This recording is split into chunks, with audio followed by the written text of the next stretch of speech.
በስመ አብ ወወልድ ወመንፈስ ቅዱስ አሃዱ አምላክ አሜን።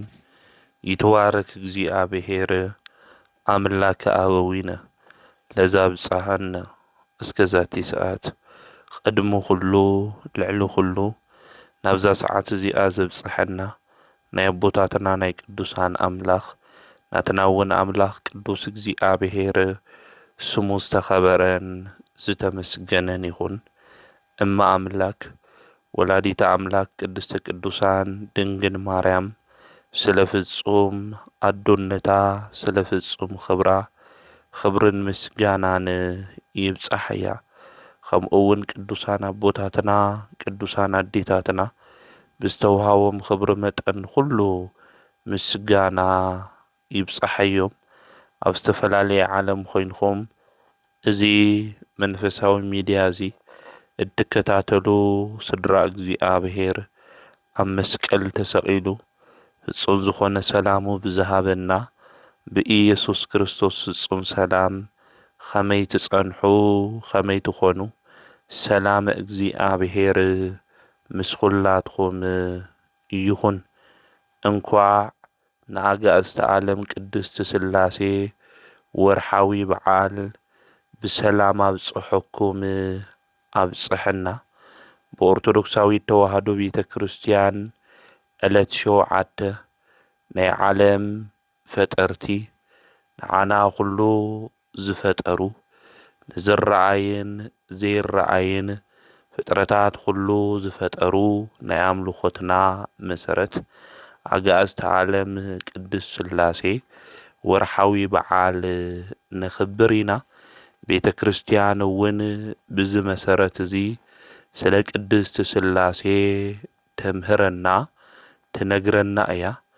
ብፍላይ ሎማዓንቲ መጋቢት 7 ኣብ ቤተ ክርስቲያንና ኣብ ቅዳሴ ምስባኽ ዲያቆን ዛዚሞ ካብ መዝሙረ ዳዊት አውዚ ኣብ መዝሙረ ዳዊት ምዕራፍ 110 ቁጥሪ 10 ቀዳሚ ሃለ ጥበብ ፈሪሃ እግዚአብሔር ናይ ጥበብ መጀመርታ ንእግዚአብሔር ምፍራሕ እዩ ዝብል ኣብ ቅዳሴ ምስባኽ ዝስበኽ እዚ እዩ ማለት እዩ። ኣብ መጋቢት 7 ናይ መጀመርያ ጥበብ መን ምፍራሕ እዩ ዝብለና ንእግዚአብሔር ምፍራሕ ምዃኑ ብህይወትና ዘመን ሁሉ ንኣምላኽና ቅዱስ እግዚአብሔር ክነምልኾ ንዑ ድማ ክንግዛእ ልግብአና ሎማዓንቲ ኣብ ቅዳሴ ምስባክ ዝስበኽ እዚ ምዃኑ ቅድስቲ ቤተ ክርስቲያን ትነግረና።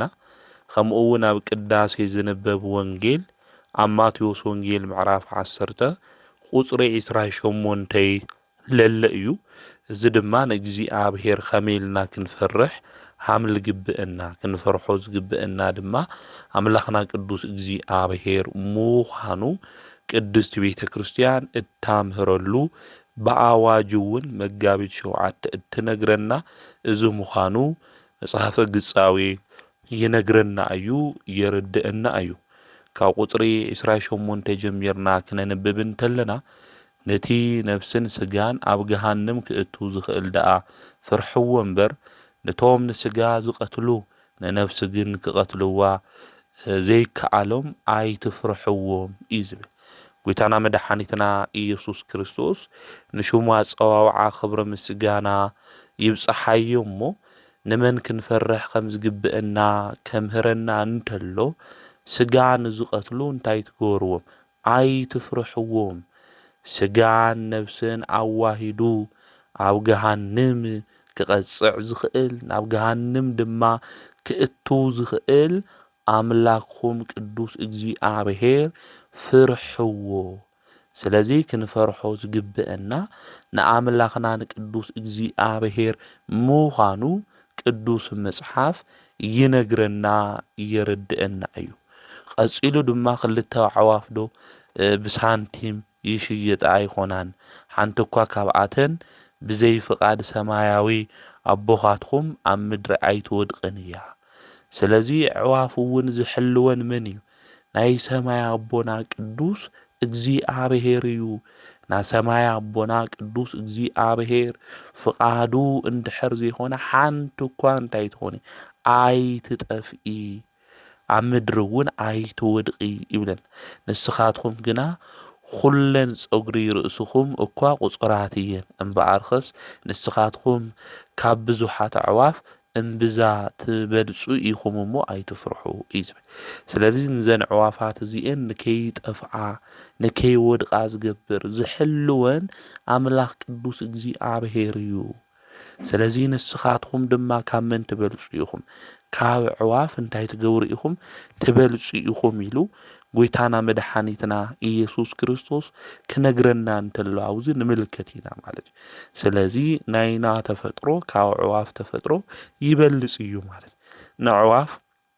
ዝሕልወን ኣምላኽና ቅዱስ እግዚአብሔር እዩ ማለት ንዓና እውን ዝሕልወና ኣምላኽና ቅዱስ እግዚአብሔር እዩ ስለዚ ሓላዊና ኣምላኽና ንሱ ቅዱስ እግዚአብሔር ክነምልኾ ንዑ ድማ ክንሰግድ እሱ ዝኣዘዘና ሕጊ ትእዛዝ ኩሉ ክንሕልው እዩ ዝግብአና ማለት እዩ ስለዚ ቅዱሳት መጻሕፍቲ እውን ዝነግሩና ክንፈርሖ ዝግብአና ንኣምላኽና ቅዱስ እግዚአብሔር ፀጉሪ ርእስና ኩሉ ብቁፅርን ዝፈልጥ ሓላዊና ንዝኾነ ስጋን ነብስን ድማ እንታይ ክገብር ንዝኽእል ክኩንን ንዝኽእል ነብሲ ክቐትሉ ንዘይኽእሉ ንስጋ ጥራሕ ንዝቐትሉ ግን ክንፈርሕ ከም ዘይብልና ቅዱስ መጽሓፍ ይነግረና ይረድእና ማለት እዩ ስለዚ ብሂወት ዘመንና ኣምላኽና ቅዱስ እግዚአብሔር ክንፈርሕ ይግብአና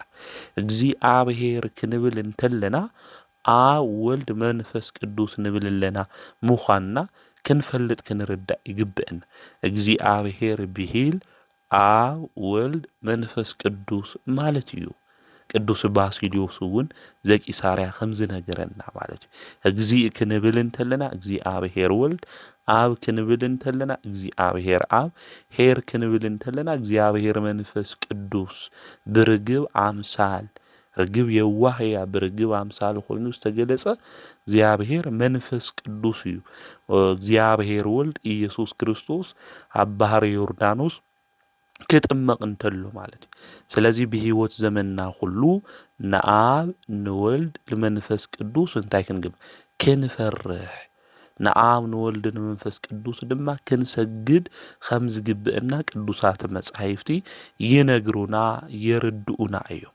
ቅድስት ስላሴ ኢልና ንጽውዕ ኢና ፍሉይ ሰለስትነት ማለትና እዩ ስላሴ ክንብል እንተለና ሰለሰ ማለት እዩ ስለ ምስጢረ ስላሴ እውን ክንመሃር እንተለና ናይ ስላሴ ሓድነት ሰለስትነት እያ ቤተ ክርስቲያን እታምህረና ከምኡ እውን እትነግረና ናይ ምስጢረ ስላሴ ትምህርቲ እውን ኣብ ቤተ ክርስቲያንና እቲ ናይ መጀመርያ ከምኡ እውን ናይ ሃይማኖትና መሰረት ዝኾነ ትምህርቲ እዩ ምስጢረ ስላሴ እናምልኾ እንሰግደሉ እንፈርሖ እንግዝአሉ ኣምላኽና ቅዱስ እግዚአብሔር ኣብ ወልድ መንፈስ ቅዱስ መን ምዃኑ ምፍላጥ ምርዳእ የድል እዩ ማለት እዩ ነዚ ቤተ ክርስቲያን እውን ገና ካብ ህፃንነትና ጀሚራ እታምህረና ትምህርቲ ምስጢረ ስላሴ እዩ ናይ ቤተ ክርስቲያንና ኣእማዲልና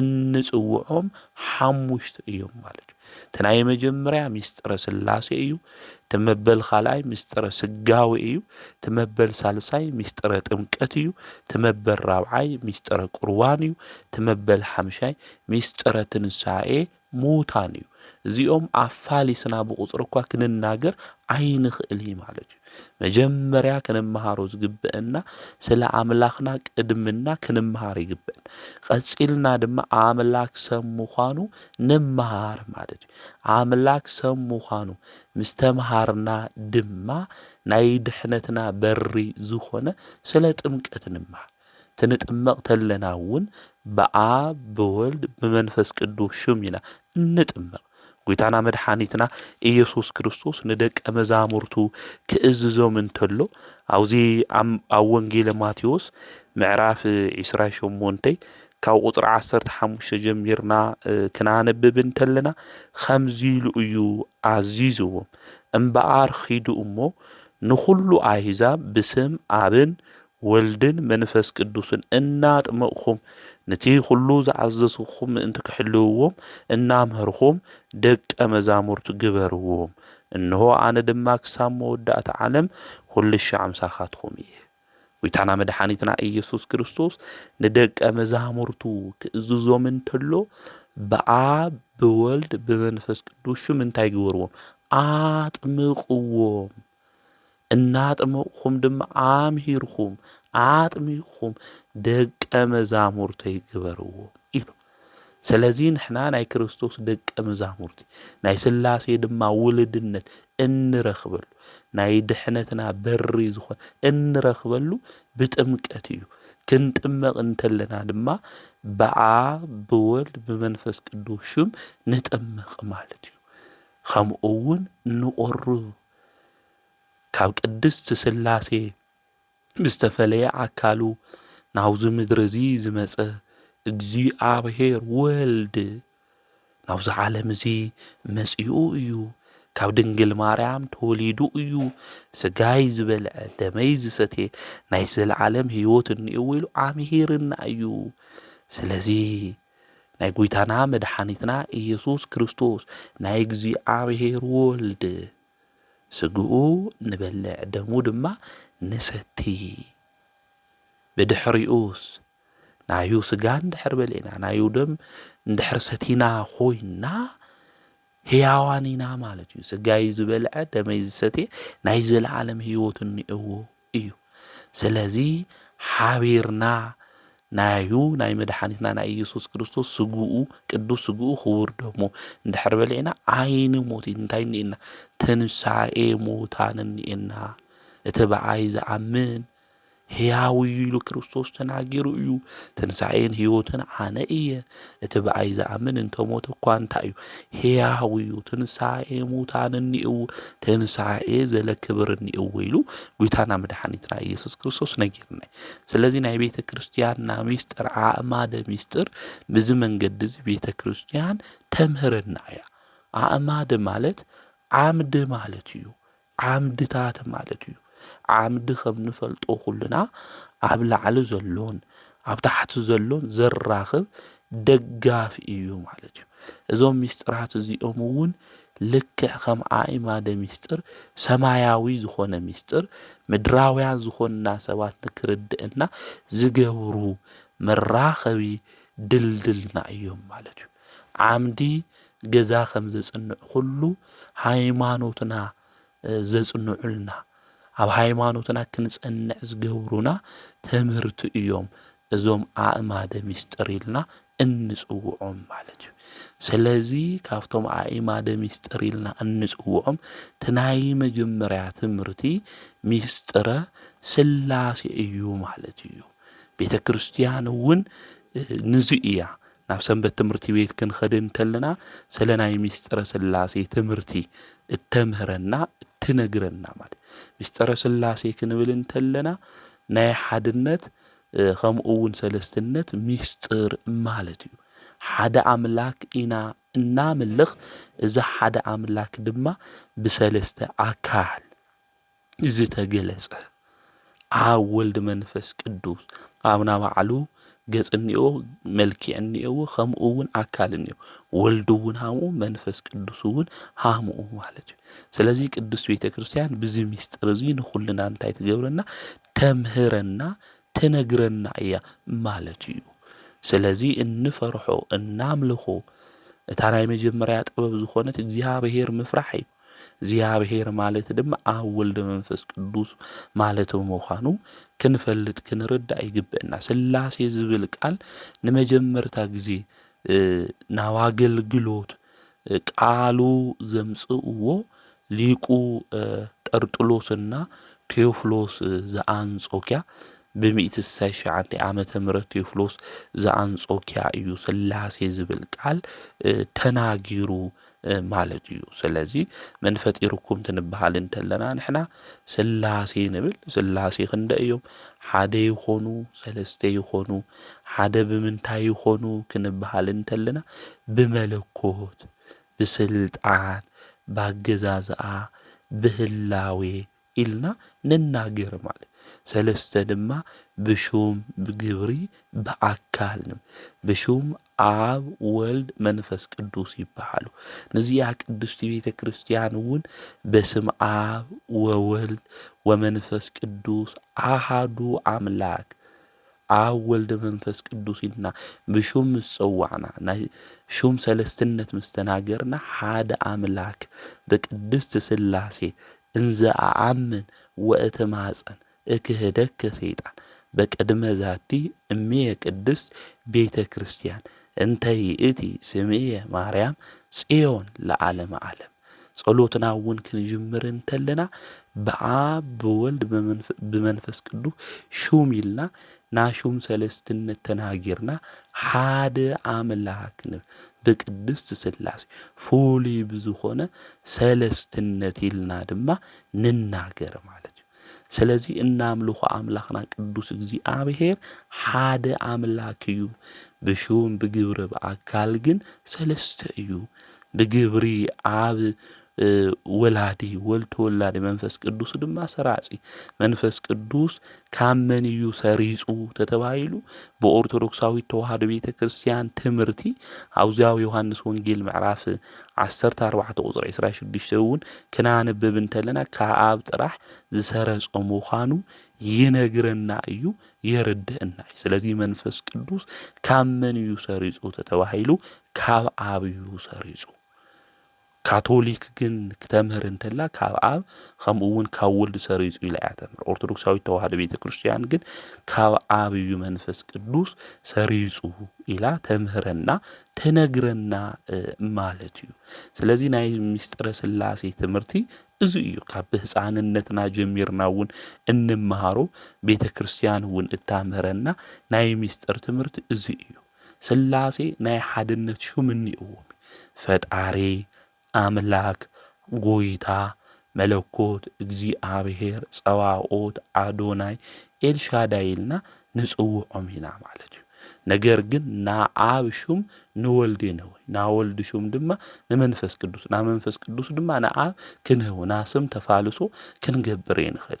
ናስም ተፋልሶ እንድሕር ንገብር ለና ኮይና ግብሮም እውን እንታይ ይኾን ማለት እዩ ይፋለስሎም። አብ ወላዲ እዩ ወልድ ተወላዲ መንፈስ ቅዱስ ሰራጺ አብ አቦ እዩ ወልድ ድማ ወዱ እዩ ማለት እዩ። ናመን ወዱ ንአብ ወዱ አብ መሲሉ አብ ንአብ ኮይኑ ተረኺቡ ማለት እዩ። ቅድምና እውን የብሎም ማለት እዩ። ዝሃመ እዩ ክንብል እንተለና አብነት ጌርና ብምሳሌ እውን እንናገር ስለ ፀሓይ እዩ ማለት እዩ። ፀሓይ ክትወፅእ እንተላ ብርሃና እንዮ በዓላ ፀሓይ ክበባ እንዮ ሙቆታ እንዮ ማለት እዩ። ምስ ዓይንና መፅኡ ዝወሃድ መን እዩ እንድሕር ኢልና ብርሃና እዩ ምስ ዓይንና መፅኡ ዝወሃድ ማለት ብዝተፈለየ አካል እውን ናብዚ ዓለም እዚ መፅኡ ስጋ ዝለበሰ ስጋ ድማ ዝተዋሃደ መን እዩ እንድሕር ኢልና እግዚአብሔር ወልድ እዩ ማለት እዩ። ስለዚ ብብርሃን ዝምሰል እግዚአብሔር ወልድ እዩ። እቲ ብርሃን ክበባሃም ለሎ ኩሉ እግዚአብሔር አብ እዩ ማለት እዩ። ሙቆታ ድማ እግዚአብሔር መንፈስ ቅዱስ እዩ። ክንምስል እንተላ ምሳሌ ክንምስል እንተለና ፀሓይ ስላሴ ኮይና ማለት ና ይኾን። ፀሓይ ስላሴ እንድሕር ኮይናማ ምሳሌ ክምሰለሉ ይኽእል። እቲ ዝምሰለሉ ነገር እውን ካብቲ ስላሴ ኢልና ፀሓይ ከዚ ክንምስል እንተለና ፀሓይ ንስላሴ ኮይና እኒኣ ማለት ና ይኾን። ህፀፅ እኒእዎ እዩ ባዕሉ ንፀሓይ መሲልና ስለ ስላሴ ክነናገር እንተለና ምሳሌ ዘድልየሉ ግን ግንዛቤ ንክህልወና ንዓና ንደቂ ሰባት ንክርድአና እዩ እምበር ምሳሌ እውን የብሎም ስላሴ ማለት ነገር ግን ብፀሓይ መሲልና ንክርድአና ሓድነቱ ሰለስትነቱ ሃመ እዩ ክንብል እንተለና ንክርድአና ብምሳሌ ኣብነት ጌርና ኢና ንናገር ማለት እዩ። ስለዚ ምሳሌ ዝተመሰለሉ ነገር ክኾን ኣይኽእል ማለት እዩ። ስለዚ እዛ ፀሓይ እዚኣ ንስላሴ ክንምስል እንተለና በዓላታ ፀሓይ ስላሴ እንድሕር ኮይና ክንምስሎ እውን ኣይንኽእል ኢና። ካብ ዝምሰለሉ ነገር እውን ይንእስ እዩ ማለት እዩ። እዚ ብልቢ ጌርና ክነስተውዕል ልቢ ክንብል ይግብአና። ንግንዛቤ ንዓና ንክርድአና ግን ቤተ ክርስቲያን በዚ መንገዲ እዚ ስለ ምስጢረ ስላሴ ተምህረና እያ ተነግረና እያ። ስለዚ ፀሓይ ክትወፅእ እንተላ ሓንቲ ፀሓይ ወፂኣ ኢና ንብል እምበይ ሰለስተ ፀሓይ ወፂኦም ይኾንና ንብል ማለት። ስለዚ ሓደ ኣምላክ ንብል ብሹም ብግብሪ በአካል ግን ሰለስተ ፀሓይ ሰለስተ ነገር ሃምለለዋ ኣብ ወልድ መንፈስ ቅዱስ እውን ሓደ ኣምላክ ኢና እናምልኽ ብሹም ብግብሪ በአካል ግን ሰለስተ ምዃኖም ቤተ ክርስቲያን ብዚ ነገር ተምህረና ብዚ ነገር እውን ተርድአና እያ ማለት እዩ። ናይ ምስጢረ ስላሴ ትምህርቲ ናይ ክርስትና ዶጉማ እዩ፣ መሰረተ እምነትና እዩ ማለት እዩ። ምስጢረ ስላሴ ናይ እምነትና ዓምዲ ምዃኑ እውን ልቢ ኢልና ክነስተውዕል ይግብአና። ኣብ ድሕነት ትምህርቲ ውሽጢ እውን ቀዳማይ ደረጃ ዝሕዝ ምስጢረ ስላሴ እዩ። ክርስቲያን ኩሉ ዝጥመቕ ብመን ሹም ኢልና ብኣብ ብወልድ መንፈስ ቅዱስ ሹም እዩ ማለት እዩ። ናይ ኣምልኾትና መሰረት እዩ ናይ ምስጢረ ስላሴ ትምህርቲ ማለት እዩ። ክነምልኽ እንተለና እውን ኣምልኾትና ኩሉ እንጅምሮ ኣገልግሎትና ኩሉ እንጅምሮ ብስም ኣብ ወልድ መንፈስ ቅዱስ ሽም ኢና እንጅምር። ክንዓጽዎ እንተለና ክንፍጽም እንተለና ኣገልግሎትና እውን ስብሃት ለኣብ ስብሃት ለወልድ ስብሃት ለመንፈስ ቅዱስ ኢልና ኢና ንፍጽም ማለት እዩ። ስለዚ ናይ ኣምልኾትና መሰረት እውን ኣብ ወልድ መንፈስ ቅዱስ እዩ ማለት እዩ። እናምልኾ እውን እግዚኣብሔር ኣምላክ ጥራሕ እዩ፣ ስላሴ ጥራሕ ኢና ንሕና እናምልኽ ማለት እዩ። ናይዚ ዓለም እዚ ፈጣሪ ናይዚ ዓለም እዚ መጋቢ ንዓና እውን ዝፈጠረና ካብ ዘይምንባር ናብ ምንባር ድማ ዝዓለም ዘምጽአ ፈጣሪ እግዚኣብሔር እዩ፣ ኣብ ወልድ መንፈስ ቅዱስ እዩ። ስለዚ እናምልኾም ኣብ ወልድ መንፈስ ቅዱስ ጥራሕ ምዃኑ ቤተ ክርስቲያን ተምህረና ናይ ኣምልኾትና መሰረት እውን እዩ። ንሕና ብህይወት ዘመንና ስራሕ ክንጅምር እንተለና ዝኾነ ነገር ክንገብር እንተለና ናመን ሹም ዲና ንጽውዕ ክንድንግጽ እንተለና ክንፈርሕ እንተለና ዝኾነ ነገር ክንኾን እንተለና ኮታስ ኣብ ነገራትና ኩሉ ናመን ሹም ኢና ንጽውዕ ናይ ስላሴ ሹም ኢና ንጽውዕ። ምክንያቱ ናይ ኣገልግሎትና ናይ ኣምልኾትና መሰረት እዩ ስላሴ ማለት እዩ። ዝፈጠሩና እውን ስላሴ እዮም ማለት እዩ። ከምኡ እውን ስላሴ ንዓና ዋልታና እዮም፣ ጸግዕና እዮም። ካብ ጸላኢ ዝተወርወረ ነገር ሁሉ ዘድሕነና ስላሴ ምዃኑ ክንፈልጥ ክንርዳእ ይግብአና ማለት እዩ። ስለዚ ቤተ ክርስቲያን ስለ ምስጢረ ስላሴ ኣብ ዶጉማኣ ትምህርቲ እውን ብዛዕባ እዚኣ ተምህረና። ናይ ዶጉማ ትምህርቲ እዩ ምስጢረ ስላሴ፣ ዘይልወጥ ዘይቕየር ትምህርቲ እዩ ምስጢረ ስላሴ። ሓደ ይኾኑ ሰለስተ ይኾኑ ኢልና ክንናገር እንተለና ስለ ቅድስቲ ስላሴ ናይ ዶጉማ ትምህርቲ። ዶጉማ ማለት ዘይልወጥ ዘይቕየር ማለት እዩ። ኦርቶዶክሳዊት ተዋህዶ ቤተ ክርስቲያን ክተምህረና እንተላ ሰለስተ ናይ ሃይማኖት መምርሒ እኒአውና እዮም። ናይ ሃይማኖትና መሰረታዊ መምርሒ ዝበሃል እቲ ናይ መጀመርያ ዶጉማ እዩ። ተመበል ካልኣይ ቀኖና እዩ። ተመበል ሳልሳይ ድማ ትውፊት እዩ ማለት እዩ። ስለዚ ዶጉማ ማለት ምስጢረ ስላሴ ዶጉማ እዩ። ኣእማደ ምስጢር ዶጉማ እዮም ማለት እዩ። ምስጢራት ቤተ ክርስቲያን ዶጉማ እዮም፣ ክቕየሩ ክልወጡ ዘይኽእሉ ናይ ሃይማኖትና መሰረት ትምህርቲ እዮም ማለት እዩ። ካብና ዶጉማ ትምህርቲ ኢልና ንጽዋዕ ምስጢረ ስላሴ ሓደ ይኾኑ ሰለስተ ይኾኑ ኢልና ንናገር። ቅድሚ ዓለም ምፍጣሩ ስላሴ ሓደ እዮም፣ ከምኡ እውን ሰለስተ እዮም። ዓለም ምስ ተፈጠረ ስላሴ ሓደም ሰለስተም እዮም። ዓለም ምስ ሓለፈ እውን ስላሴ ሓደም ሰለስተ እዮም ማለት እዩ። ነገር ግን ሎሚ ሰባት ስለለይርድኦም ኣርባዕተ ንግበሮ ክልተ ንግበሮ ክንብል ኣይንኽእል። ዶጉማ እዩ ምስጢረ ስላሴ። ቅዱሳት መጻሕፍቲ እውን ክነግሩና እንተለው ስላሴ ሰለስተ ምዃኖም ሓደ ምዃኖም እዩ ዝነግረና። ሓደ ኣምላክ እዩ እኒአና እዚ ሓደ ኣምላክ ቅዱስ እግዚኣብሔር ድማ ብሰለስተ ነገር እንታይ ተገሊጹ እዩ ማለት እዩ። ብሹም ሰለስተ እዮም፣ ብግብሪ ሰለስተ እዮም፣ ከምኡውን ብኣካል ሰለስተ ምዃኖም ቅድስቲ ቤተ ክርስቲያን ብዚ መልክዑ እዚ ተምህረና እያ፣ ብዚ መልክዑ እዚ ተነግረና እያ። ኣብ ሓድነቱ ውሽጢ ሰለስትነት ሃምለሎ ቤተ ክርስቲያን ብስፍሓት እታምህሮ እትናገሮ እዚ ናይ ምስጢረ ስላሴ ትምህርቲ ማለት እዩ። ስለዚ ሓደ ነገር ሃይማኖታዊ ድዩ ወይስ ይኾነ ዝብል ዝምዘን እውን ናይ ሃይማኖት መምርሒ ዝኾኑ እዞም ቅድም ዝበልኽዎም ሰለስተ ደጉማ ቀኖና ትውፊት እዮም ማለት እዩ። ስለዚ ኣምላኽና ቅዱስ እግዚኣብሔር ቅድሚ ዓለም ምፍጣሩ ነይሩ እዩ። ምስጢረ ስላሴ እውን ዝነግረና እዚ እዩ። ናይ እግዚኣብሔር ቅድምና እዩ ዝነግረና። እዚ እንሪኦ ዘለና ዓለም ዘይንሪኦ ዘለና ዓለም ቅድሚ ምፍጣሩ እግዚኣብሔር ነይሩ እዩ። ዝሃሎ ወይሄሉ ዝነብርን ዘሎን ኢልና እንናገር ኣምላኽና ቅዱስ እግዚኣብሔር እዩ። ኣምላኽና ቅዱስ እግዚኣብሔር ዝዓለም እዚ ቅድሚ ምፍጣሩ ኣብ መንግስቱ ነይሩ እዩ። ብሓድነቱ ብሰለስትነቱ ድማ ኣምላኽና ቅዱስ እግዚኣብሔር ይምስገን ነይሩ እዩ። እምቅድሚ ዓለም ሃሎ እግዚኣብሔር በመንግስቱ እዚ ቅድሚ ዓለም እዚ ቅድሚ ምህላው ኣብ መንግስቱ እግዚኣብሔር ነይሩ እዩ። ብሰለስትነቱ ድማ እግዚኣብሔር ይምስገን ነይሩ እዩ። እግዚኣብሔር ባህሪኡ ንባህሪኡ እግዚኣብሔር የምስግኖ ነይሩ።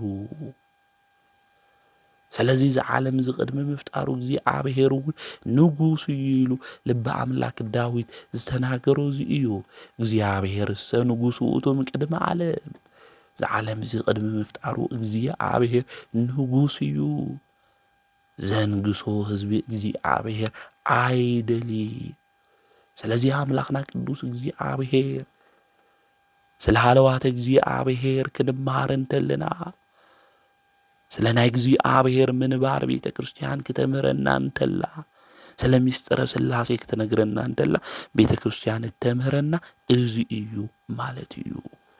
ስለዚ ኣምላኽና ቅዱስ እግዚኣብሔር ቅድሚ ዓለም ምፍጣሩ ዝነበረ ኣምላኽ ጎይታ ምዃኑ ክንፈልጥ ክንርዳእ ይግብአና ማለት እዩ። እግዚኣብሔር መዓዝ እዩ ነይሩ ክንብል ንኽእል ዘመናት ካብ እግዚኣብሔር ብላዕሊ ይኹን ንዘመናት ኩሉ ዝፈጠረ እግዚኣብሔር እዩ። ብመጀመርታ እግዚኣብሔር ሰማይና ምድሪ ፈጠረ እዩ ዝብል ብመጀመርታ ልብል እኮ ግዜ ኮይ ዝፈጠረ እውን እግዚኣብሔር እዩ። ስለዚ እግዚኣብሔር ካብ ግዜ ካብ ዘመናት ኩሉ ወፃኢ ምዃኑ ክንፈልጥ ክንርዳእ ይግብአና ማለት እዩ።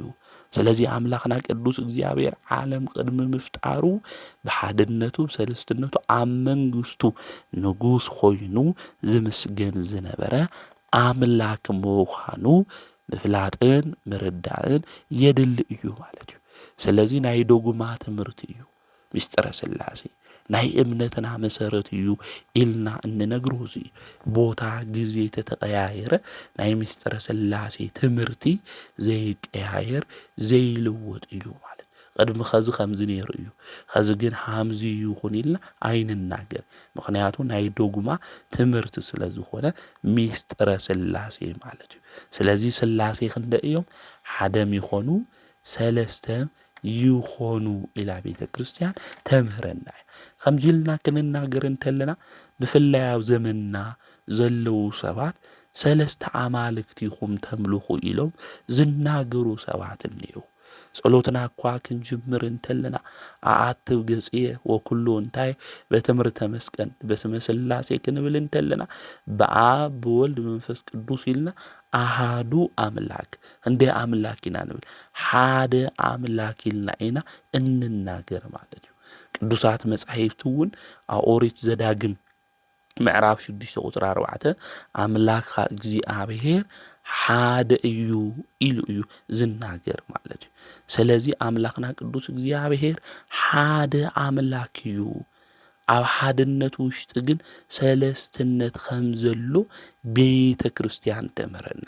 ነዚ እያ ቅድስት ስላሴ ፍሉይ ሰለስትነት ምዃኑ ቅድስቲ ቤተ ክርስቲያን እታምህረና እትነግረና እዚ ነገር እዚ ድማ ከመይ ኢሉ ክኾን ይኽእል ኢሎም ብዙሓት ሰባት ክናገሩ እንተለው ንሰምዕ ኢና። ከመይ ኢሉ ክኾን ይኽእል? ሓደ ነገር ከመይ ኢሉ ሰለስተ ነገር ክኾን ይኽእል? ሰለስተ ነገርስ ከይተጠቕለለ ከመይ ኢሉ ሓደ ክኾን ይኽእል ኢሎም ዝናገሩ ሰባት እኒአው። እዚ ብስጋዊ ነገር ይኹንና እንርድኦ ናይ ምስጢረ ሥላሴ ትምህርቲ ብስጋዊ ነገር ይኹንናይ ወገናት እንርድኦ እንመሃሮ ዘለና ስለ አምላኽና ስለ ፈጣሪና ስለ እግዚአብሔር ኢና ንመሃር ዘለና። ስለዚ አተሓሳስባና ምድራዊ እንድሕር ጌርና ኮይና ናይ እግዚአብሔር ነገር ብምድራዊ ሓሳብ ክርድአና ኣይኽእል። ናይ እግዚአብሔር ሓሳብ ዝፍለጥ ብእግዚአብሔር መሪሕነት እዩ። እግዚአብሔር ክመርሐና እንተሎ እዩ። እዚ ድማ ናይ ሃይማኖትና ፍልጠት እዩ። ናይ ሃይማኖትና መሰረት እዩ። ስለ ቅድስቲ ሥላሴ ትምህርቲ ስለዚ እዚ ትምህርቲ እዚ ንክንፈልጦ ስለ ናይ እግዚአብሔር ነገር ንክንርዳእ መን ክገልጸልና ይግባእ? እግዚአብሔር ክገልጸልና ይግባእ። እግዚአብሔር ክመርሐና ይግባእ። ስለዚ ሓደም ይኾኑ ሰለስተም ይኾኑ ክንብል እንተለና ብቁፅሪ እንሓስቦ ሰባት እኒአና ማለት እዩ። ንሕና እንፈልጦ ሰለስተ ከይተጠቕለለ እንታይ ክኾነ ይኽእል? ሓደ ክኾን ይኽእል። ቅድስቲ ሥላሴ ግን ከይተጠቕለሉ ሰለስተ ኮይኖም ይነብሩ ፍሉይ ሰለስትነት ኢልና እንጽውዖ ነዚ እዩ። ንሕና እንፈልጦ ሓደ ከይተኸፈለ ወይ ከዓ ከይተቆራረጸ ሰለስተ ክኾነ ይኽእል። ሥላሴ ግን ከይተኸፈሉ ሓደ ኮይኖም ይነብሩ ማለት እዩ። ስለዚ ቤተ ክርስቲያን ተምህረና ምስጢራዊ ትምህርቲ እዚ እዩ። ስለ ምስጢረ ሥላሴ ምጥቕላል ዝበሃል ምክፍፋል ምቑራጽ ዝበሃል የለይ ማለት እዩ። ሓደም ይኾኑ ሰለስተም ይኾኑ ኢላ ቤተ ክርስቲያን ክተምህረና እንደላ ነዚ ጎይታና መድኃኒትና ኢየሱስ ክርስቶስ ክናገር እንተሎ አውዚ ኣብ ማቴዎስ ወንጌል ምዕራፍ 11 ቁጽሪ 28 ክነግረና እንተሎ ከምዚ ኢሉ እዩ ዝነግረና። ስለ አብን ስለ ወልድን ክነግረና እንተሎ ካብ ቁጽሪ 26 ጀሚርና ክናንብቦ እንተለና ከምዚ እዩ ዝብል ካብ አቦይ ኩሉ ተዋሂቡና አሎ ብዘይ አብ ንወልድ ዝፈልጦ ሓደ እኳ የለን። ብዘይ አብ ንመን ንወልድ ዝፈልጦ ሓደ እኳ የለን። ንአብ እውን ብዘይ ወልድ እቲ ወልድ ክገልጸሉ ዝደለየን እንተዘይኮይኑ ሓደ እኳ ዝፈልጦ የለን እዩ ዝብለና። ስለዚ ንአብ ብዘይ ወልድ ዝፈልጦ የለን ንወልድ እውን ብዘይ አብ ዝፈልጦ የለን ኢሉ። ስለዚ ወልድ እንታይ ክገብረሉ ክገልጸሉ ንዝደለዩ ድማ ወልድ እንታይ ገብረሉ ይገልጸሉ እዩ ዝብል። ስለዚ አብ ወልድ መንፈስ ቅዱስ በዓሎም ንበዓሎም ተፋሊጦም ዝነብሩሉ ናቶም ናይ ህላዌ ምስጢር ወልድ ንዝፈቀደሉ ጥራሕ እንታይ ይገብር ማለት እዩ ይገልጸሉ ማለት እዩ። ስለዚ ናይ ሥላሴ ምስጢር ዝገልጸልና መን እዩ እንድሕር ኢልና እግዚአብሔር እዩ ማለት እዩ። እግዚአብሔር ንክገልጸልና ስለ ናይ እግዚአብሔር ነገር ድማ ንክንፈልጥ ሓደ እሱ ክመርሐና ይግባእ። ከምኡ እውን ንጹህ ልቦና ክህልወና ይግባእ። ከምኡ እውን ንሱ ክገልጸልና እዩ ዝግባእ። ንሱ ንክገልጸልና ድማ ናትና ፍቃድ የድሊ ማለት እዩ። እግዚአብሔር ነገር ንክንፈልጥ እግዚአብሔር ነገር ንክንርዳእ አምላኽና ቅዱስ እግዚአብሔር ንክገልጸልና ብንጽህና ኮይና ልቦናና ክንኸፍት ይግበአና። ልበ ንጹሃን መን ይርእዎ? እግዚአብሔር ይርእዎ። ልበ ንጹሃን ዝኾኑ ቅዱሳን አቦታትና አዴታትና እግዚአብሔር መሪሕዎም እግዚአብሔር ገሊጹሎም እኮ ሥላሴ እንታይ ገይሮም እዮም ሪኦም እዮም ተመልኪቶም እዮም ማለት እዩ። ልበ ንጹሃን እውን እግዚአብሔር ይርእዎ ኢሉ ቅዱስ መጽሓፍ ስለል ነገርና ማለት። ስለዚ ናይ እግዚአብሔር ምስጢር ዝግለጽ ለመን እዩ እንድሕር ኢልና ለመንፈሳውያን ሰባት እዩ። ሓደም ይኾን ሰለስተም ይኾን ክንብል እንተለና ኣብ ቁጽሪ ውሽጢ ኮይና ተወዛጊብና ናብ ዘይድሊ ቦታ እንኸድለለና ሰባት ሁሉ ናብ መንፈሳዊነት መንገዲ ንምጻ ናብ ቅድስና መንገዲ ንምጻ ምስጢራት ሁሉ ዝገልጽ ዝተሸፈነና ነገር ሁሉ አምላኽና ቅዱስ እግዚአብሔር ገላሊጹ አብሪሁ ከረድአና እዩ ማለት እዩ። ስለዚህ ናይ እግዚአብሔር ምስጢር ንምርዳ እንታይ ክንገብር ይግብአና ማለት ልበ ንጹሃን ኮይና መንፈሳውያን ኮይና ናብ አምላኽና ናብ እግዚአብሔር ክንቀርብ ይግብአና። ሓደ ሰብ ግን ኩሉ ስለ እግዚአብሔር ክፈልጦኒ ኢሉ ዝናገር እዩ። ኦርቶዶክሳዊት ተዋህዶ ቤተ ክርስቲያን ትምህርታ አፓፋቲክ እዩ። ኣብ ቴዎሎጂ ትምህርቲ ካፓፋቲክና አፓፋቲክ ልባል ትምህርቲ እዩ። እዚ ካታፋቲክ ኢልና ንጽውዖ ኩሉ ነገር መርሚርና ክንፈልጦ ኢና ዝብል እዚ ናይና ትምህርቲ ይኾነ። አፓፋቲክ ግን ኔጌሽን ምሕዳግ ማለት እዩ። ምክንያቱ እግዚአብሔር ተመራሚርና ክንበጽሖ ስለሌለ ንኽእል እንታይ ንገብር ማለት ጠጠው ነብል ማለት እዩ። ሓደ ሰባት ግን ላብ ለይድሊ ምርምርና ጥበብ ይኸዱሞ ብኡ ተለው እግዚአብሔር የለ ኢሎም ኣብ ጸልማት ኣብ ድንቁርና መንገዲ ክመላለሱ ተለው ንምልከት ኢና ማለት እዩ። ስለዚህ ስለ እግዚአብሔር እንፈልጦ ንሕና እግዚአብሔር ብዝገለጸልና እዩ። መጻሕፍቲ ብዝነግሩና እዩ። ሊቃውንቱ እውን ብዘምሁሩና እዩ። ስለ ምስጢረ ሥላሴ እውን ኣቦታትና ብዘምሁሩና እዩ። ብናኣምኖ እዩ። እናኣምኖ ነገሪና እንናገር። እናኣምኖ እንታይ እዩ? ዝፈጠረና ሥላሴ እዩ። እናምልኾ ሥላሴ እዩ። ሥላሴ ድማ ሓደ ይኾኑ ሰለስተ ይኾኑ እዚ እናኣምኖ እዩ። ናይ እምነትና መሰረት እዩ። ናይ ዶግማ ትምህርቲ እዩ። ዶክትሪን ዝኾነ ትምህርትና እዩ ማለት እዩ። ስለዚህ እናኣምኖ ነገር ኢና እንናገር። እዚ እናኣምኖ ነገር ድማ ሊቃውንቱ ዘምሁሩና ኣብ መጻሕፍቲ ድማ ዝተጻሓፈ እዩ እምበይ ምስጢረ ሥላሴ ተመራሚረ ክበጽሖ ይንኽእል ዝፈጠረና ንሱ እዩ። ንሕና ፍጥረታቱ ኢና ዝገለጸና ዝነግረና ኣቦታት ዘረድኡና ኢና ንናገር። ምስጢረ ሥላሴ እኮ ትድነቕ እያ። ንዝኮ ኢና ሥላሴ ትትረመም ወይ ትትነከር ኢልና እንዝምር ማለት እዩ። ምስጢረ ሥላሴ ሱቕ ትበሃል ትድነቕ ኢሎም ሊቃውንቱ ዝነግሩና። ምስጢረ ሥላሴ ክንናገር እንተለና ነድንቕ። ሓድነቱ ሰለስትነቱ ናይ እግዚአብሔር መጋቢነቱ ናይ ዝዓለም እዚ ፈጣርነቱ ናይ እግዚአብሔር ነድንቕ።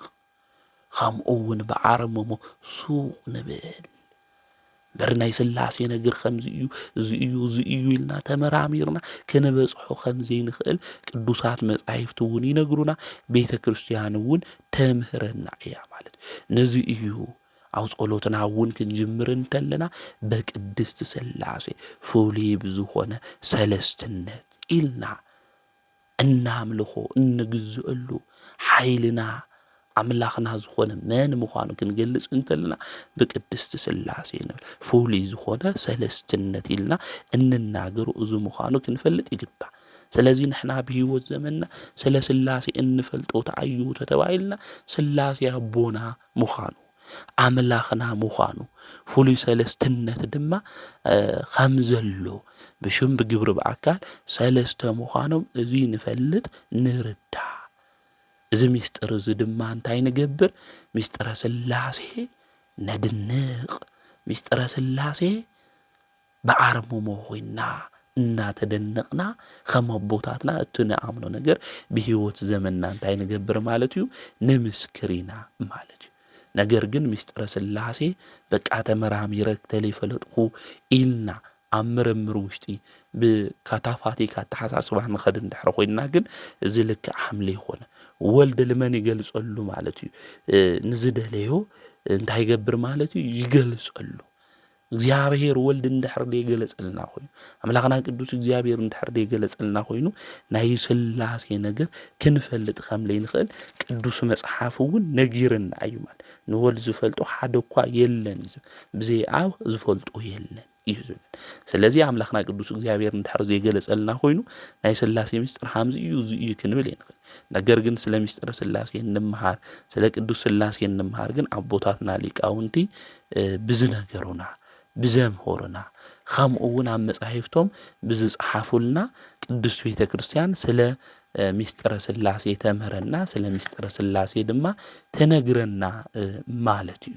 ስለዚህ ብዚ መንገዲ እዚ ዝፈጠረና ኣምላኽና ስለ ዝኾነ ቅድስቲ ሥላሴ ክንፈልጦ ክንርድኦ ይግብአና። ሥላሴ ትትረመም ወይ ትትነከር ኢልና እንናገር እውን እዚ እዩ ስለዚ መጻሕፍቲ ከምዚ ኢሎም ይገልጽዎ መጻሕፍቲ ከምዚ ኢሎም የብርሃርህዎ ኢልና ስለ ምስጢረ ሥላሴ ንናገር ከመዝ ንአምን ወከመዝ ንተአምን ከምዚ ንአምን እቲ ንአምኖ ድማ እዚ እዩ ኢልና እንታይ ንገብር ንናገር ማለት ስለዚ እንመሃሮ ንናገሮ እቲ ዝኣመናዩ ምዃኑ ምፍላጥ ምርዳእ የድሊ እቲ ንአምኖ እዩ ሓደ አምላክ ሰለስተ አካል ምዃኑ ክንፈልጥ ክንርዳእ ይግበአና እዚ ድማ ፍሉይ ሰለስትነት ምዃኑ ኣብ ሓድነት ውሽጢ ድማ ሰለስትነት ሃምለሉ ክንፈልጥ ክንርዳእ ይግበአና ማለት ኢድና እኳ ክንሪኦ እንተለና ኣብ ኣጻብዕትና ሰለስተ ነገር ሰለስተ ብርኪ ነገር ግን ሓንቲ ኣጻብዕቲ ብዚ መንገዲ እዚ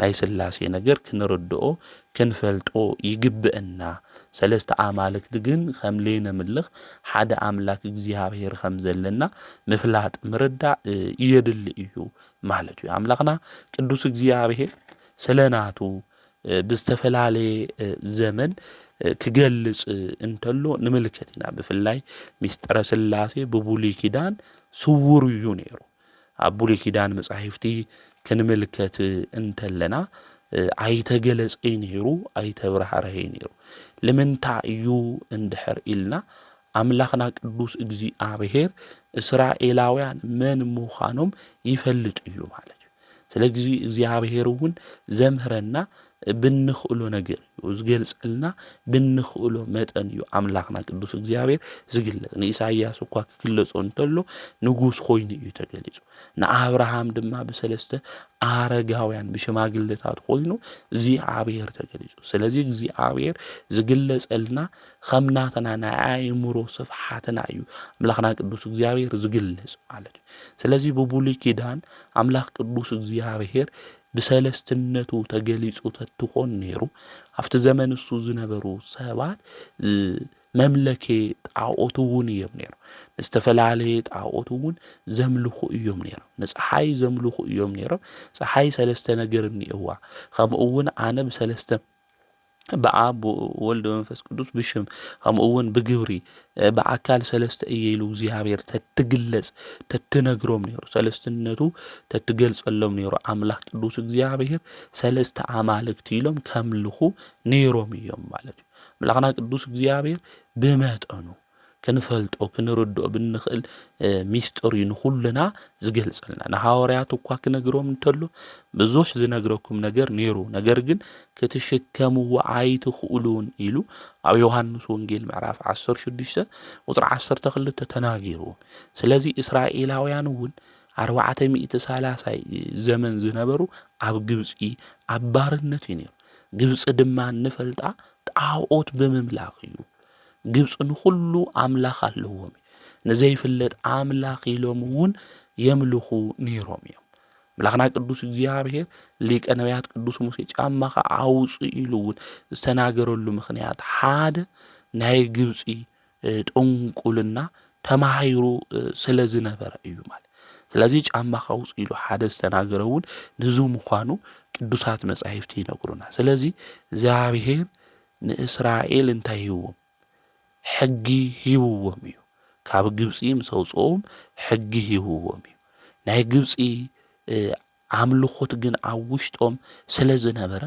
ሙሴና 40 መዓልትታት ካብኦም ምስ ተፈለየ ምራኽ ጣዖት ሰሪሖም ኣምሊኾም እዮም ማለት እዩ ስለዚ እስራኤላውያን ዝተለማመድዎ ልምምድ ነይሩ ማለት እዩ ስለዚ ሰለስትነቱ ገሊጸሎም ተትኾን ነይሩ እግዚአብሔር ሰለስተ አማልክቲ ኢሎም ከምልኹ ነይሮም እዮም ማለት እዩ ስለዚ ምምላኽ ምንም ጸገም የነበሮም ካብ ግብጺ ብዝተምሃርዎ ትምህርቲ ማለት እዩ ናብ ሙሴ ስጋ እኮ እግዚአብሔር ዝሰወረኩ እስራኤላውያን ምእንቲ ከየምልኽዎ እኮ እዩ ሰይጣን እኮ ናይ ሙሴ ስጋ እኮ ንክወሃቦ ለሚኑ እኮ እዩ ሰይጣን እኮ ናይ ሙሴ ስጋ ምንም ኣይገብሮሉ ነገር ግን እስራኤላውያን ናይ ሙሴ ስጋ ዝተቀበረሉ ቦታ እንድሕር ፈሊጦሞ ንሙሴ ታይ ገብርዎ ነይሩ ከምልኽዎ ነይሮም ሰይጣን እውን እዚ ነገር እዚ ንክገብሩ ስጉኡ ንክወሃቦ ኣብዚ ኣብ ይሁዳ መልእኽቲ እኮ ከራኽር እንተሎ ንክወሃቦ ክልምን እንተሎ እኮ ንምልከት ኢና ማለት እዩ ስለዚ እስራኤላውያን ናይ ኣምልኾት ልብን ሓሳብ ካብ ግብፃውያን ተማሂሮም ስለዝነበሩ ብብሉይ ኪዳን ኣምላክ ቅዱስ እግዚኣብሔር ሕጊ ትእዛዝ ስርዓት ኩሉ ክህቦም እንተሎ ሓድነቱ ክገልጽ እንተሎ እግዚኣብሔር ሓደ ኣምላክ ክኾን እንተሎ ነገር ግን ሰለስትነቱ ግን የገለጸሎም ነይሩ። ብዚ ምክንያት እዚ ብብሉይ ኪዳን ሓድነቱ ሰለስትነቱ ኣይተብራህርህይ ነይሩ።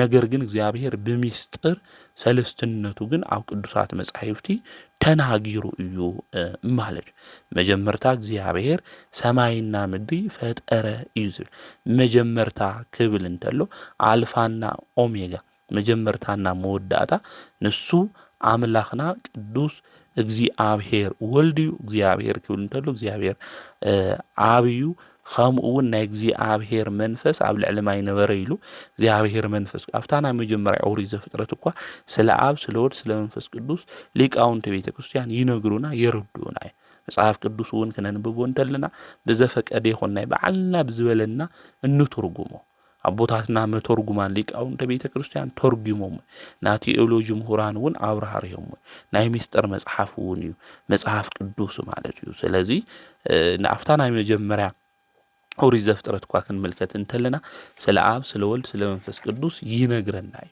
ከምኡውን ስለ አብ ስለ ወልድ ስለ መንፈስ ቅዱስ ኣብ ዝተፈላለየ ኣብ ብሉይ ኪዳን መጻሕፍቲ ክንምልከት እንተለና ኣብ ኦሪት ዘፍጥረት ምዕራፍ 18 እኳ ክናነብብ እንተለና ናብ አብርሃም ገዛ ዝመጹ ቅድስቲ ስላሴ እዮም ማለት ነገር ግን ቅድስቲ ስላሴ ናብኡ ክመጹ እንተለው አረጋውያን መሲሎም ናብ አብርሃም ገዛ እዮም መጽዮም አብርሃም ናይ ኩልና አቦ እዩ። ስለዚ አቦና አብርሃም እግዚአብሔር አምላክ ካፍቱ ዝነበረሉ ዝነበረ ምዘመዱ ካብ ዝነበረሉ ቦታ ንክወጽእ ወጽኡ ድማ ንሱ ናብ ዝመርሖ መንገዲ ንክኸድ አምላኽና ቅዱስ እግዚአብሔር ናቦና ንአብርሃም አዚዝዎ እዩ። አቦና አብርሃም እውን አምላኹ ቅዱስ እግዚአብሔር ንዝኣዘዞ ነገር ሁሉ ተዓዚዙ ካብ ቤተሰቡ ካብ ዘመዱ ካብ ዘለዎ ቦታ ሁሉ ወጽኡ እግዚአብሔር ናብ ዝመርሖ ቦታ ኸይዱ እዩ ማለት እዩ። ንሕና ብህይወት ዘመንና አምላኽና ቅዱስ እግዚአብሔር ዝኣዘዘና ሁሉ ንፍጽምለና ኢና።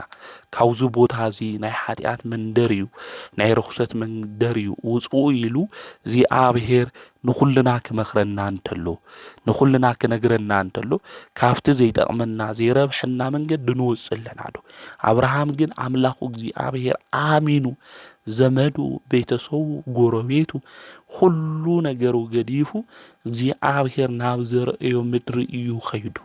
ንሕና አምላኽና ቅዱስ እግዚአብሔር ናይ ጽድቅ መንገዲ ከርእየና እንተሎ ብቅዱሳት መጻሕፍቲ ብመምህራን ክነግረና እንተሎ ካፍቲ ዘይጠቕመናን ዘይረብሐናን መንገዲ ወፂና ንሱ ናብ ዘርኤና መንገዲ ንኸድለና ዶ ለሞኮ እግዚአብሔር ዝኣዘዘና ነገር ገዲፍና በዓልና ብጥበብና በሐሳብና ሁሉ ብዝፈልፈስ ዝገበርናዮ ፍልስፍና መንገዲ እንጓዓዝ ዘለና ብዙሓት ሰባት ልብና ንኹልና አምላኽና ቅዱስ እግዚአብሔር ይመልሰልና።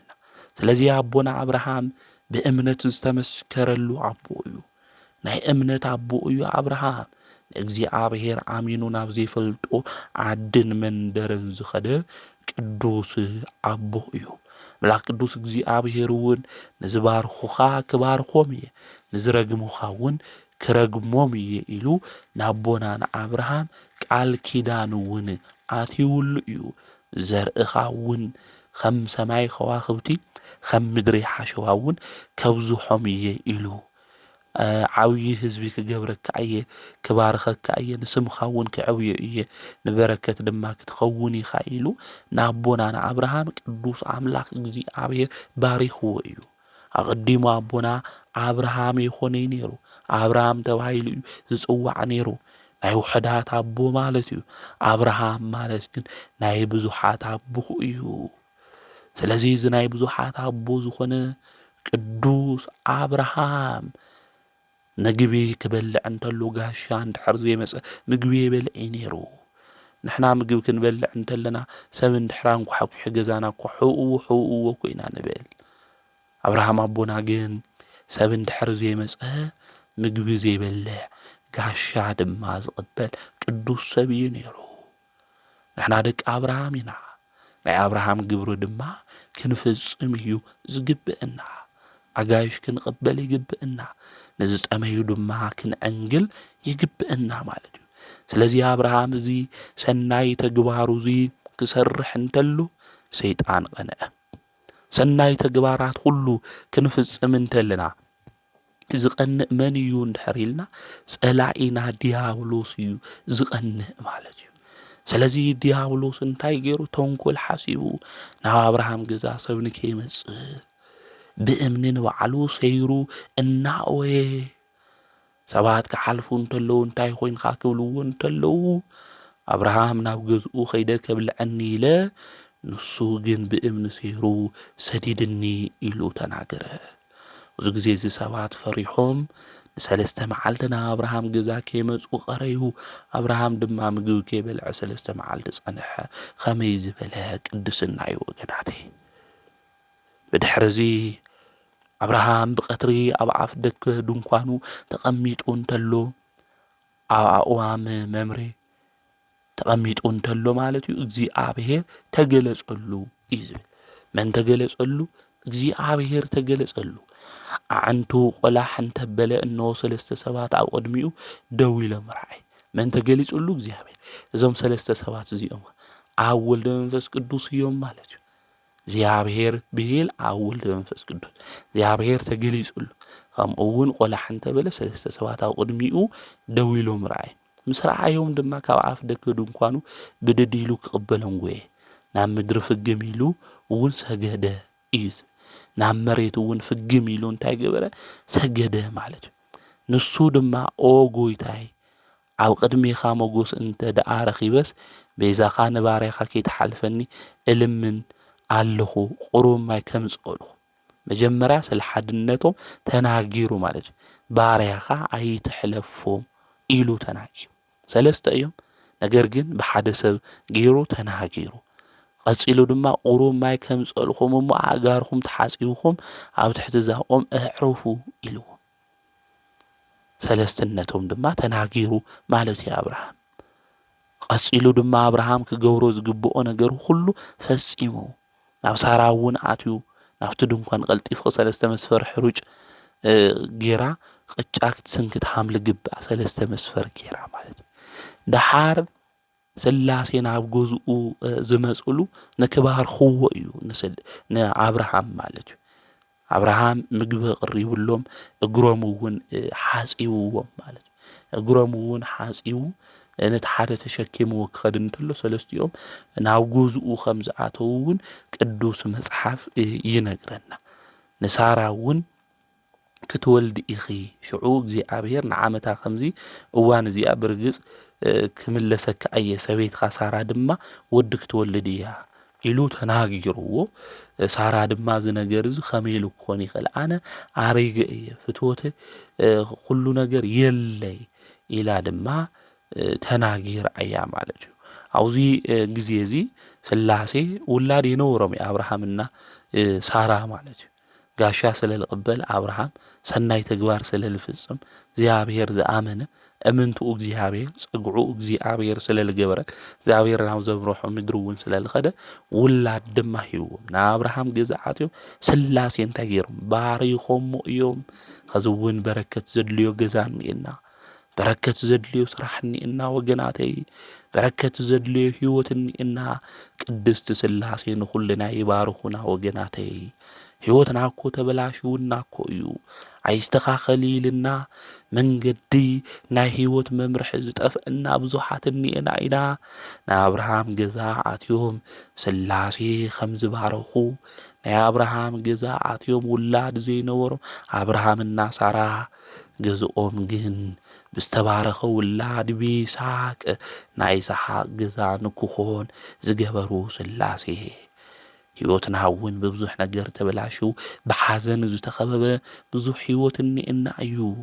ነገራትና ኩሉ ናይዚ ዓለም እዚ ፈጠርቲ ንዓና እውን ዝፈጠሩና ቅድስቲ ስላሴ ንፍጥረታቶም ድማ ዘይርስዑ ንኹሉና ንክባርኹና ንኣምላኽና ናይ እግዚኣብሔር ቅዱስ ፍቃድ ይሁንልና።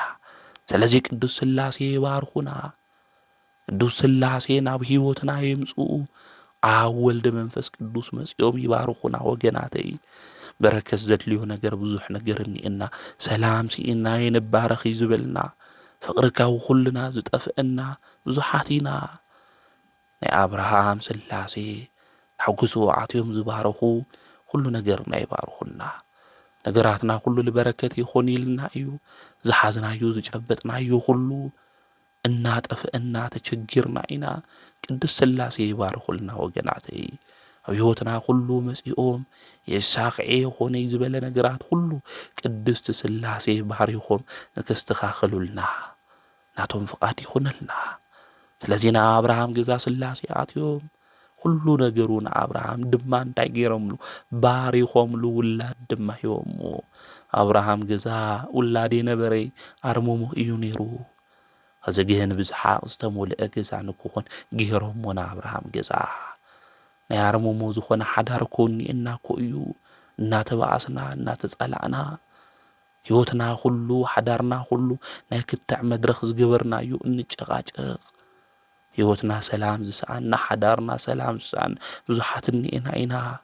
ቅድስቲ ሥላሴ ሕይወትና ሓዳርና ሁሉ ይባርኹልና። ገንዘብና ሁሉ ይባርኹልና። ነገራትና ሁሉ ይባርኹልና ወገናተይ። ጸጊዕና ዋልታና ናይዚ ዓለም እዚ መሰረት እናምልኾም ቅድስቲ ሥላሴ እዮም። ፍጥረታቶም ሁሉ ዘይዝንግዑ ዘይርስዑ ቅድስቲ ሥላሴ እዮም። እታ ንእሽተይ ፍጥረት እኳ ዘይርስዑ ቅድስቲ ሥላሴ እዮም። ስለዚ ንዓና ይርስዑናይ። ኣብ ጸሎት ግን ኣብ ወልድ መንፈስ ቅዱስ ሥላሴ ባርኹኒ፣ ናብ ሕይወተይ መጺኹም ንአብርሃም ገዛ ከም ዝባረኽኩም ሁሉ ንዓይ እውን ባርኹኒ። እግዚአብሔር አብ፣ እግዚአብሔር ወልድ፣ እግዚአብሔር መንፈስ ቅዱስ ባርኹኒ ቅድስቲ ሥላሴ ክንብል እዩ ዝግብአና። ስለዚህ ብብሉይ ኪዳን አቦና አብርሃም ናብ ገዝኡ ኣትዮም ሥላሴ ባሪኾሞ እዮም። እግዚአብሔር ዝሰኣኑ ነገር ከምዘየለ ወገናተይ ክንፈልጥ ክንርዳእ ይግብአና። ብሕይወትና ዝኸበደና ዝጨነቕና ብዙሓት ጉዳያት እኒአው እዮም። ንሥላሴ ግን ዝሰኣኖም ነገር የለይ። እግዚአብሔር ዝሰኣኖ ነገር የለይ።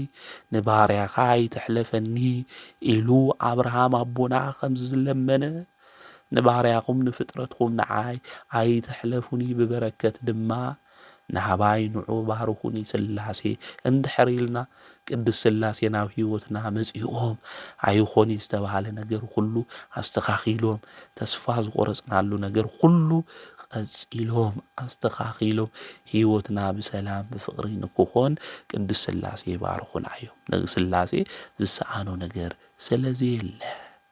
ስለዚህ ንአብርሃም ገዛ መጺኦም ዝባረኹ ቅድስቲ ሥላሴ እዮም። አቦና አብርሃም እቲ ብብዙሕ ልመና ኣባጋ ዕርጋኑ ድማ ዝወለዶ ውላዱ ሓደ ይስሐቅ እግዚአብሔር አምላክ ከምዚ ኢልዎ ወድኻ ይስሐቅ ሰውእ ኢሉ እግዚአብሔር ተናጊርዎ እዩ። ኣብዚ ግዜ እዚ አብርሃም ንኣምላኹን እግዚአብሔር ዝፈቱ ብእምነት ድማ ዝተመስከረሉ ኣቦ እዩ። ዝኸቢድ እዩ። ሓደ ውላድ ሒዝኻ ዘርእኻ ድማ ከም ምድሪ ሓሸዋ ከም ሰማይ ከዋኽብቲ ክበዝሑ እዮም። ህዝብታትኻ ክባርኾም እየ ከብዝሖም እየ ኢሉ እግዚአብሔር ተናጊሩ እዩ። እቲ ከብዝሕ ዝኽእል ሓደ ውላዱ ግን እግዚአብሔር እንታይ ይብሎ ኣሎ? ሰውእለ ኢሉ ይናገረሉ። ኣብዚ ግዜ እዚ ንወዱ ንይስሐቅ እውን ተናጊሩ። ይስሐቅ እውን ተዓዛዚ እዩ። እሺ ኢሉ ናብ ሞርያ እምባ ድማ ኸይዶም ማለት እዩ። ስለዚ ክኸዱ እንተለው አብርሃም 3 መዓልቲ ይወዲኡ ኢሎም አብርሃም ግን ብህሊንኡ የመላለስ ነይሩ ማለት እዩ። 3 መዓልቲ ሙሉእ ማለት እዩ። ይስሐቅ ድማ ዝሕረደሉ ነገር ሁሉ ተሸኪሙ ናፍቲ እምባሱ ደይው እዩ ማለት እዩ። አብርሃም ናይ እግዚአብሔር አብ ምሳሌ እዩ ማለት እዩ። ይስሐቅ ድማ ናይ እግዚአብሔር ወልድ ምሳሌ እዩ ማለት እዩ። ክርስቶስ ዝሰቀለሉ መስቀል ተሸኪሙ ከም ዝኸደ ሁሉ ይስሐቅ እውን ኣቀዲሙ እቲ ዝሕረደሉ ተሸኪሙ ናፍቲ እምባ ዝወፅእ እዩ። ስለዚ ይስሐቅ እስካብ ሞት ዝተዓዘዘ ኮይኑ እዩ ከም ክርስቶስ ተባሂሉ ዝተነገረ እውን እዚ እዩ ማለት እዩ። ስለዚ አብርሃም ከቢድ ዝኾነ ነገር ኣምላኽና ቅዱስ እግዚኣብሔር ዓዚዝዎ እዩ። ኣብዚ ግዜ እዚ ንኣብርሃም እንታይ ከረድኦ እዩ እንድሕር ኢልና እግዚኣብሔር ሓደ ወዱ እስካብ ዝህብ ዓለም ብከምዚ ፈትይዎ ስቕ ኢሉ እግዚኣብሔር ፈትዩ ዓለም ተባሂሉ እስመ ኣፍቀሮ እግዚኣብሔር ለዓለም ተባሂሉ ከም ዝተነገረ ኩሉ ኣምላኽና ቅዱስ እግዚኣብሔር ነዚ ዓለም እዚ ከመይ ኢሉ ከም ዝፈትዎ ንክነግረና ንከርድአና ንኣብርሃም እንታይ ኢልዎ ውላድኻ ሕረደለይ ኢልዎ እዩ ኣምላኽና ቅዱስ እግዚኣብሔር። ኣብርሃም ድማ ንወዱ ይስሐቅ ክሓርዶ ኢሉ ኣብ መወዳእታ እግዚኣብሔር ኣምላክ በጊዕ ንኣብርሃም ልኢዩ ኩሉ እዩ። ስለዚ ኣብርሃም ኣቦኹም መዓልተይ ክርኢ ተመነየ ረኣየ ከዓ ደስ በሎ ተባሂሉ ተጻሒፉ እዩ። ኣብ ዮሃንስ ወንጌል ምዕራፍ 8 ቁጥሪ 56 ኣብርሃም ክርስቶስ ኣብ ዝነበረው ግዜ እኮ ይነበረ ግን መዓልተይ ክርኢ ተመነየ ረኣየ ከዓ ደስ በሎ እዩ ዝብል ናይ ዓርቢ ስቃይ ክርስቶስ ዝበፅሖ መከራ ወዱ ብምስዋዕ እንታይ ገይሩ እዩ ኣርእይዎ እዩ። ወድኻ ናብዚ ዓለም እዚ ንክስዋዕ ንክሞት ቤዛ ንክኾን ምልኣክ ክንዳይናይ ከቢድ ምዃኑ እግዚኣብሔር ከምህረና ስለ ዝደለየ ኣብ ብሉይ ኪዳን ኮይኑ ምስጢረ ስላሴ ከፍ ኢሉ ዝተምሃረ እዩ ኣብርሃም። ምስጢረ ስላሴ እውን ናብ ገዝኡ ዝመፀሉ እዩ ኣብርሃም ኣቦና ማለት እዩ። ስለዚ ኣብርሃም ብብሉይ ኪዳን ኮይኑ ምስጢረ ስላሴ ዝመሃር ዝነበረ ዝርኢ ዝነበረ ቅዱስ ኣቦ ምዃኑ ኣብ ብሉይ ኪዳን ዘለዉ መጻሕፍቲ ይነግሩና እዮም የረድኡና እዮም ማለት። ስለዚ ብብሉይ ኪዳን ኣምላኽና ቅዱስ እግዚኣብሔር ብምስጢር ሓድነቱ ከምኡ እውን ሰለስትነቱ ይገልጽ ከም ዝነበረ ምፍላጥ ምርዳእ የድሊ እዩ ማለት እዩ። ነገር ግን ንእስራኤላውያን ብጋሃዲ ኣምላኽና ቅዱስ እግዚኣብሔር ሚስጥሩ ዘይገለጸሉ ንምንታይ እዩ ክንብል እንተለና ሰለስትነቱ ገሊጹ ተትኾን ኣምላኽ ቅዱስ እግዚኣብሔር ናይ ኣእምሮኦም ኣተሓሳስባ ኩሉ ስለ ዝፈልጥ ሰለስተ ኣማልክቲ ኢሎም ኣምሊኾም ንከይጠፍኡ ዝገበሮ ምዃኑ ምፍላጥ ምርዳእ የድሊ እዩ። ኣብዚ ኣብ ሓዱሽ ኪዳን መጻሕፍቲ ብስፍሓት ተገሊጹ እዩ። ኣብ ብሉይ ኪዳን መጻሕፍቲ ድማ ብምስጢር ዝተነገረ ምዃኑ ምፍላጥ ምርዳእ የድሊ። ኣብ ኦሪት ዘፍጥረት ምዕራፍ 11 እውን ክንምልከት እንተለና ክንርኢ እንተለና ኣምላኽና ቅዱስ እግዚኣብሔር በቲ ዘመን እሱ ብናይ ባዕሎም ጥበብ ብናይ ባዕሎም ፍልጠት ዝተጓዓዙ ሰባት ህንፃ ንስራሕ ኢሎም እዮም ዘመርሖም ዝነበረ ናምሩድ ዝበሃል ሓያል ዝነበረ ሓይሊ ድማ እግዚኣብሔር ዝሃቦም እዩ። ስለዚ ኣብ መሬት ብዙሓት ሰባት ክኾኑ እንተለዉ ክንበዝሕ እንተለና ድማ እንታይ ኢሎም ማለት እዩ ናይ ሶናኦር ቅጽሪ ንክሰርሑ እዮም ተመኻኺሮም ማለት እዩ። ከተማ ንስራሕ ኢሎም ማለት እዩ። ካብ ምብራቕ ተላዒሎም ናብ ሶናኦር እውን ምስ በጽሑ ኣብዙ ንስራሕ ኢሎም ምክንያቶም ድማ ኣብ ሰማይ ኮይኑ ዘጥፍአና ዘሎ ንብረትና ሃፍትና ዘጥፍእ ዘሎ ንቕተሉ ኢሎም እዮም ማለት ብእኩይ ሓሳብ እዮም ማለት እዩ። ከምኡ እውን ቅጽርና ስለ ዘይሰራሕና እዩ ብማይ ዘጥፍአና ኢሎም ምስ እግዚኣብሔር እዮም ምባኣስ ጀሚሮም ማለት እዩ። ኣብዚ ግዜ እዚ ኣምላኽና ቅዱስ እግዚኣብሔር ንዑ ንውረድ ኢሉ ክናገር እንተሎ ንዑ እንታይ ንግበር ንውረድ ማለት እዩ። ካብ ክልተ ብላዕሊ ምዃኖም ሰለስተ ምዃኖም ኣብዚ የርድአና። ስለዚ እግዚኣብሔር ንዑ ንውረድ በለ። ንዑ ንውረድ ብግብሪ ብቁጥዐ ብመቅሰፍቲ እዩ። እዞም ሰባት እዚኦም ብትዕቢትን ብጥበብ ምድራዊን ተመኪሖም እግዚኣብሔር ኣምላክ ዘሕዝኑ እዮም። ብህይወት ዘመንና ኩሉ ብትዕቢት መንገዲ ተጓዒዝና ብትምክሕቲ ውሽጢ ኮይንና እግዚኣብሔር እንሕዝን ህንፃ ስላሴ ድማ እናፍርስ ሰባት ድማ ንቐትል እኩይ ተግባር ድማ ንፍጽም ብህይወትና ዘመን ብዙሓት ኢና።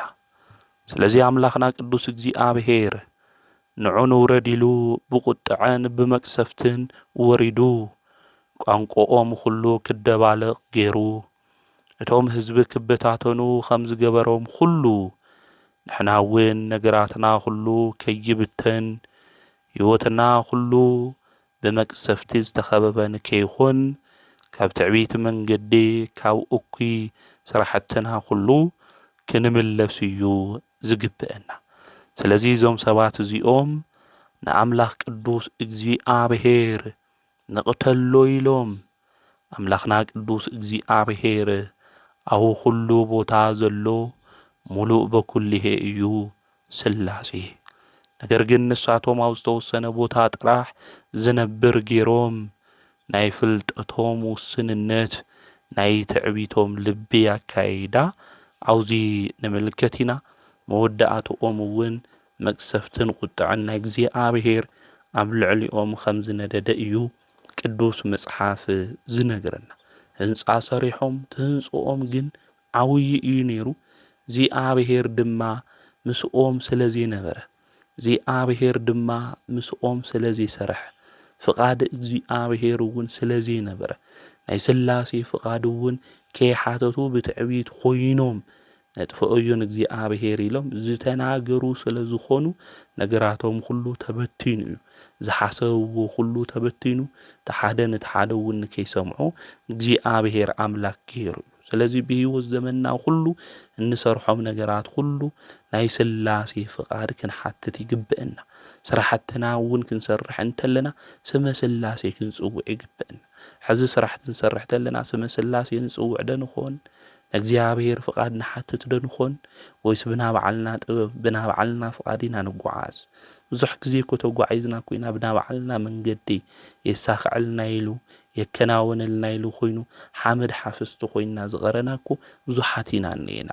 ስለዚ ነገርና ኩሉ ልበረከት ክኾን፣ ነገርና ኩሉ ዝተሳኽዐ ክኾን፣ ነገርና ኩሉ ናይ ቅዱስናን ክኾን ናይ ስላሴ ሹም እናፀዋዕና ናይ ስላሴ ፍቃድ ድማ ምሳና ንክኾን ፍቃዶም ናይ ስላሴ ንክኾን ብጸሎት በስመ አብ ወወልድ ወመንፈስ ቅዱስ ኢልና ናይ ስላሴ ሹም እናፀዋዕና ብህይወት ዘመንና ኩሉ ነገራትና ንክትስተኻኸል ክትገብር ይግብአና። እዞም ሰባት እዚኦም ዓብዪ ህንፃ ሰሪሖም እግዚኣብሔር ስለለይ ነበረ ግን ፈሪሱ እዩ ማለት እዩ።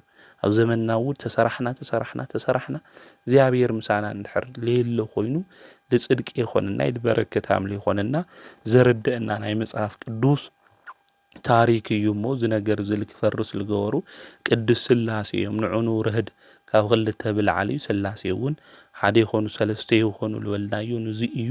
ስለዚ ኣብ ብሉይ ኪዳን መጻሕፍቲ እውን እግዚኣብሔር ኣምላክና ብምስጢር ሰለስትነቱ ከም ዝገለጸ እዞም ቅዱሳት መጻሕፍቲ እዚኦም ኣብነት ጌራ ቤተ ክርስቲያን እናጠቐሰት ተምህረና እያ ማለት እዩ። ስለዚ ንሕና ናይ ስላሴ ደቂ ኢና፣ ወላድያነ ዓለም እዮም ስላሴ። ዝዓለም ዝፈጠሩ ቅዱስ ስላሴ እዮም። ንኦም ክነምልኽ ንኦም ክንፈርሕ እታ ናይ መጀመርያ ጥበብ ዝኾነት እግዚኣብሔር ምፍራሕ ኣብ ልብና ሒዝና ክንጓዓዝ እዩ ዝግብአና። ቅዱስ ስላሴ ድማ ንኹልና ንክባርኹና ስራሕትና ኩሉ ንከከናውኑ ዝፈጠሩና እውን ንሶም እዮም እሞ ንሶም እናምለኽና ንዖም ድማ እናሰገድና ብህይወት ዘመንና ኩሉ ናይ ህይወትና ፍጻሜ ንክኾን ናይ ስላሴ ፍቃድ ይኹነልና። ቅድስቲ ስላሴ ዋልታና እዮም፣ ጸጊዕና እዮም። ክንድግስ ክንፈርሕ ግዜ ኩሉ ነገር ክንገብር እንተለና ሃይሊ ስላሴ እናበልና እናዘመርና ሓይልና ጸጊዕና መመኪሕና ስላሴ ምዃኑ ፈሊጥና ኣብ ኩሉ ነገራትና ሽሞም ክንጽውዕ ተመስገን ስላሴ ክንብል ይግብአና። ካብ ድቃስና ክንለዓል እንተለና ብዙሕ በረከት ብህይወትና ልውሰኸልና። ክንድቅስ ተለና ተመስገን ስላሴ፣ ክንሰርሕ ተለና ተመስገን ስላሴ እናበልና ናይ ስላሴ ሹም ንጽውዕ እንድሕር ኮይና ናይ ስላሴ ዝኽሪ እውን ንገብር እንድሕር ኮይና ዓብዪ በረከት ከም ንቕበል ክንፈልጥ ክንርዳእ ይግብአና። ናይ ስላሴ ምሕረት ከምኡ እውን በረከቶም ኣብ ልዕሊና ንክኾን ከምኡውን ስላሴ ንክባርኹና ኣብ ህይወትና ዘመን ሁሉ ድማ ምሳና ንክኾኑ ይኹን ዝተባሃለ ነገር ሁሉ ምስ ስላሴ እንድሕር ኮይና ከም ዝሳኻዕ ፍቃዶም እንድሕር ሓቲትና ኮይና ኩሉ ነገር ከም ዝበርሀልና ከም ዝተኻኸለልና ክንፈልጥ ይግብአና። ዘምህረና ዝገሰጸና ናይ ኣቦታትና ኣምላክ ቅዱስ እግዚአብሔር ስሙ ዝተኸበረን ዝተመስገነን ይኹን። ወስብሐት ለእግዚአብሔር ወወላዲቱ ድንግል ወለመስቀሉ ክቡር።